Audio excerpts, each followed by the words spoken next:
Presiden Prabowo Subianto telah meresmikan sekaligus melantik Kepala Badan Industri Mineral Brian Yuliarto yang menjabat sebagai Menteri Pendidikan Tinggi, Sains, dan Teknologi.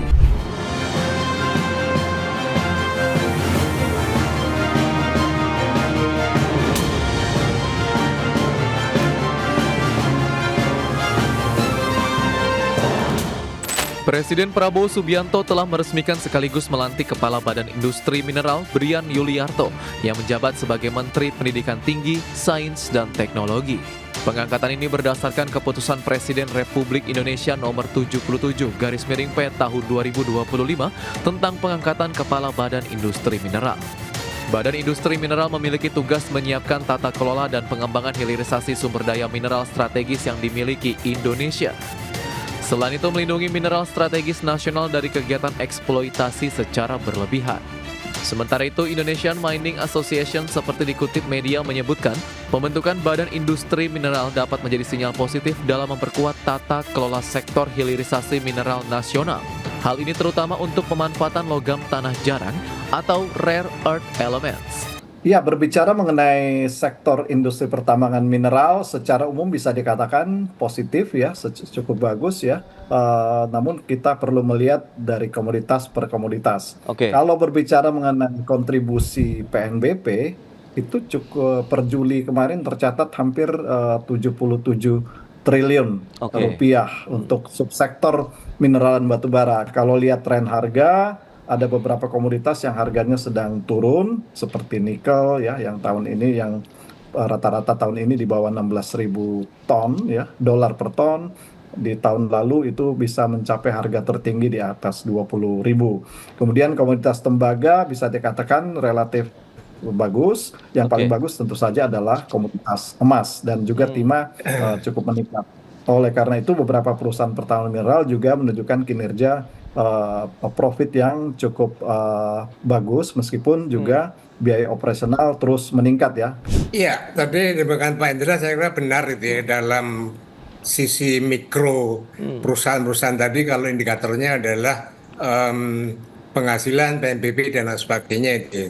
Tapi kalau kemudian saya gunakan dari sisi makro dengan tolak ukur nilai tambah gitu ya, nilai tambah dihasilkan oleh tambang dan mineral di Indonesia itu masih sangat rendah gitu.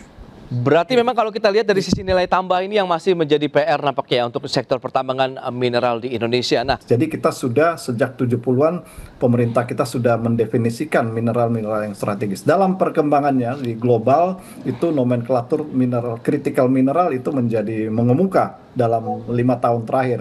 Nah, kita pengembangan mineral strategis ini menjadi sangat penting tentu saja karena kita lihat dalam 10 tahun terakhir ini perekonomian kita cukup maju didorong antara lain oleh hilirisasi mineral. Nah, ini yang membuat pemerintah ya Presiden Prabowo dengan asas-asasnya menempatkan hilirisasi industri sebagai salah satu dari pilar pembangunan kita ke depan.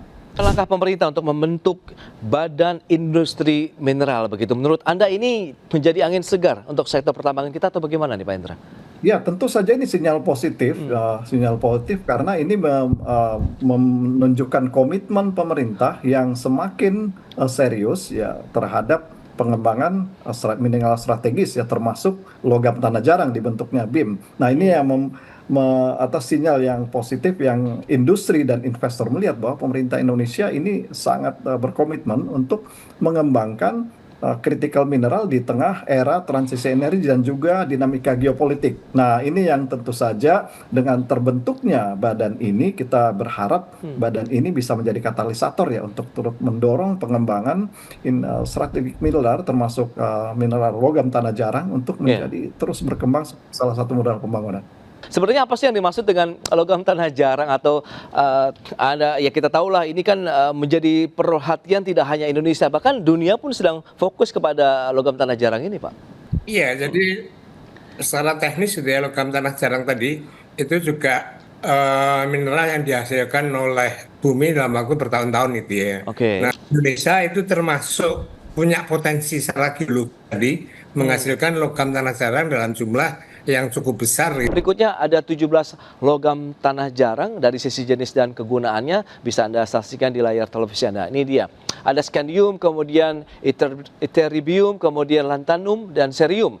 Ya, fungsi-fungsinya adalah komponen pesawat terbang, kemudian juga zat adiktif untuk lampu merkuri, kemudian juga ytterbium ini untuk komponen pelengkap pembuatan europium, bidang gesek korek api, kemudian juga pasir halus, kemudian bahan penyusunan indeks retraktif tinggi dan juga elektrode baterai. Ada juga pemoles warna kuning pada kaca dan keramik. Ini dia beberapa fungsi dan kegunaan ya dari logam tanah jarang yang memang sekarang menjadi fokus tidak hanya Indonesia tapi juga beberapa negara lain di dunia. Dan Ini kan dominasinya di Tiongkok ya, Oke. kurang lebih 90% itu di Tiongkok. Teknologinya juga sudah sangat advance di negara-negara maju. Nah, di sisi teknologi pengolahan ini yang kita masih tertinggal.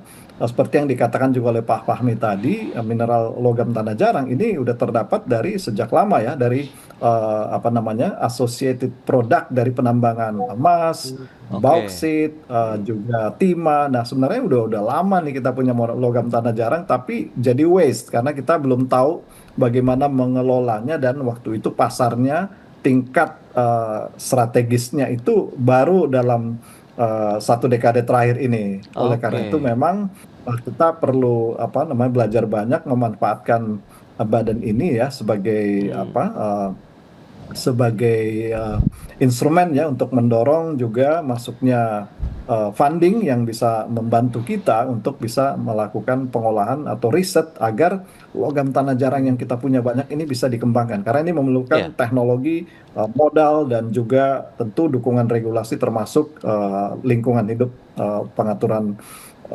limbahnya juga seperti apa. Kita tahu pemerintah menyebutkan khususnya dari Menteri SDM begitu, dan industri mineral ini akan menjadi motor pengembangan riset dan penciptaan nilai tambah dari mineral strategis begitu ya, termasuk logam tanah jarang di dalamnya. Nah, apakah ini juga ada melihat hilirisasi akan menjadi fokus, kemudian apakah nanti keterlibatan pihak swasta atau tidak begitu, hanya perusahaan-perusahaan pemerintah saja yang akan mengolahnya, mengingat ini adalah mineral strategis. Kita akan bahas lebih jauh di segmen berikutnya Pak Hendra. Kita akan jeda kembali sebentar. Dan pemirsa, kami akan segera kembali usai pariwara berikut ini.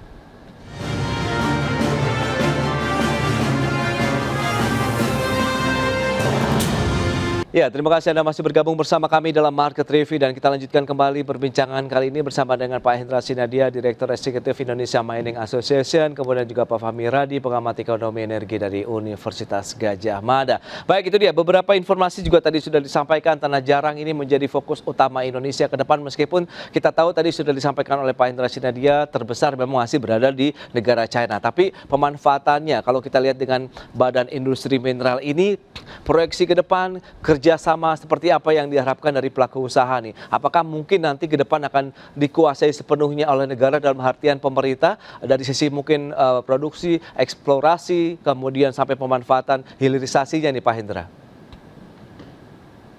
Iya, ini tentu saja areanya pemerintah yang dalam nanti meregulasi sejauh mana pemanfaatan logam tanah jarang ini, apakah nanti dikonsentrasikan oleh negara melalui BUMN ataukah nanti dibuka oleh swasta. Nah, ini kan tentu saja challenge-nya di sini adalah teknologi, high capital cost, kemudian marketnya, volatility-nya juga sangat dinamis sekali dan sangat dipengaruhi oleh dinamika geopolitik ya, apalagi Tiongkok mendominasi dan rivalitas Amerika, negara-negara Eropa dalam perebutan rare earth ini sangat-sangat kencang ya. Jadi kita masih menunggu sejauh mana nanti pemerintah meregulasi logam tanah jarang ini. Jadi kita masih tunggu, tapi tentu saja kami melihat ini adalah suatu hal yang positif yang patut didorong, dan semoga ini momentum bagi juga pemerintah dalam mendorong eksplorasi. Saya masih ulangi lagi, eksplorasi ini kata kunci juga, termasuk eksplorasi untuk mineral logam tanah jarang.